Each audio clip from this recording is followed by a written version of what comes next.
এই উঠবো মানে হয়ে গেছে দেখো মা কন্ট্রোল কাটছে দেখো।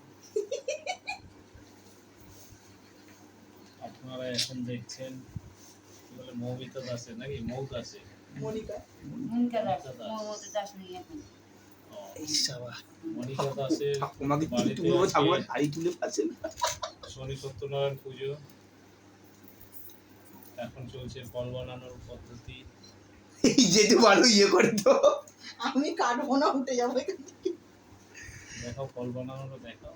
বুঝলে এইগুলো কেটে দাও, এই যে এইগুলো কেটে কেটেই তো বাদ দিয়েছি। ঠাকুরের আসনও মোটামুটি সব রেডি হয়ে যাচ্ছে, চলছে পুজো প্রস্তুতি। বক্তৃতাটা কে দিচ্ছে তাকে দেখাবি তো। হয়ে গেছে অনেকবার দেখিয়েছি আগে গোটা ফল দেখে নাও। আমার এক কি কি মিনিট লাগবে গোটা ফল? পাঁচটা গোটা ফল যা এই যা 5টা হচ্ছে না, 3টে হচ্ছে। কেন ওই তো আছে তো পেয়ারা